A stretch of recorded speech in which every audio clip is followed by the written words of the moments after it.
So at the City of Toronto, we are lucky to have an existing approach to community benefits that we've had called the Community Benefits Framework.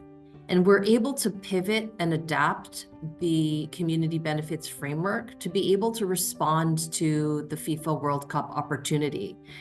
As Michael was saying, we are really trying to find ways that communities can benefit, can participate, can be actively be a part of the FIFA World Cup.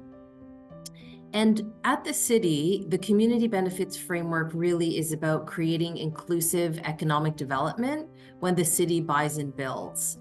And how we do that is that we embed community benefits clauses in city agreements that can create training and employment opportunities that reach Indigenous, Black, and equity deserving groups.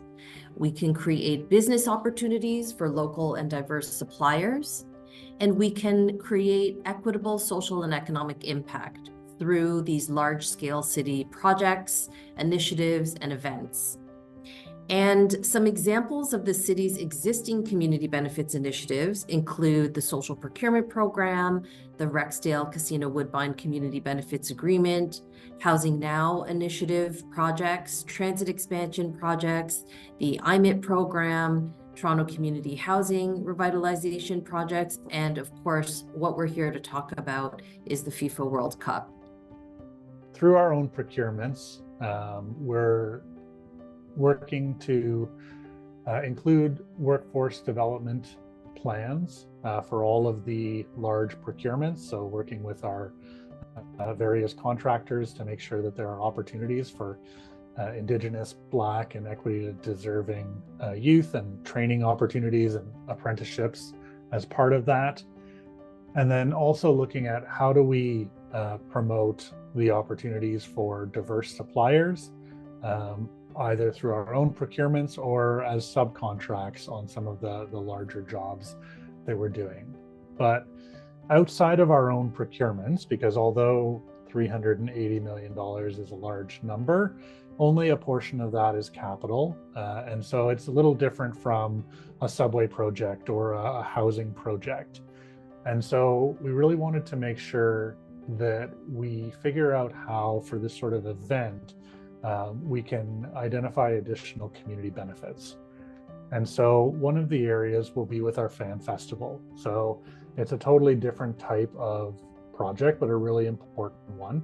And I mentioned from a sustainability perspective, we'll be pushing the envelope, but also from a community benefits one. We want to identify where there are suppliers or training opportunities, and then also how we can connect into some of the annual events that happen in the city. So there's a pipeline of opportunities, whether that's Caribbean Carnival or Pride or any number of the events that happen every year in Toronto.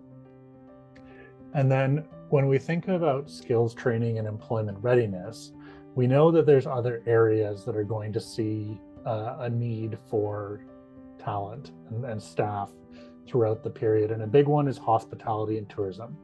With all of these people coming to the city, we know that the hospitality and tourism sector is going to need to ramp up what they do. And so how do we support them outside of where we have procurements? And so these are some of the things that we'll be leaning on our program advisory body to help inform, and how do we develop the connections and make sure that people in these sectors are going to be set up for success, and that there's legacy opportunities coming out of them as well.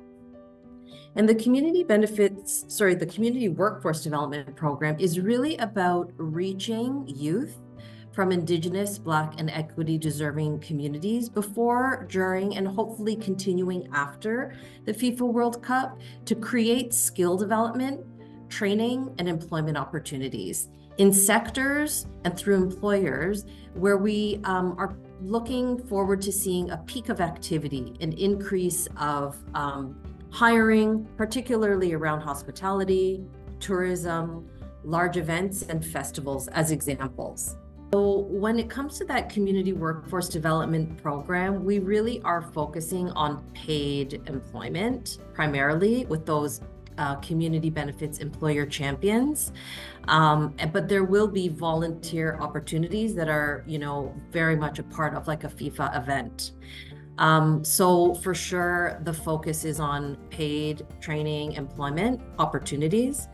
And then the other piece I would say just about learnings from other comparable events that have had community benefits, workforce development like components to them, like Vancouver Olympics or Pan Am Games as some local examples. What we have found is that there's really a dearth of research that shows evaluation research that really speaks to the outcomes and the impacts, unfortunately. So this is an opportunity for us to proactively make sure that that doesn't happen in our case. So parallel to all of this planning is a lot of insight as to how we're going to monitor, evaluate, and be able to measure the success of the programs that we're developing.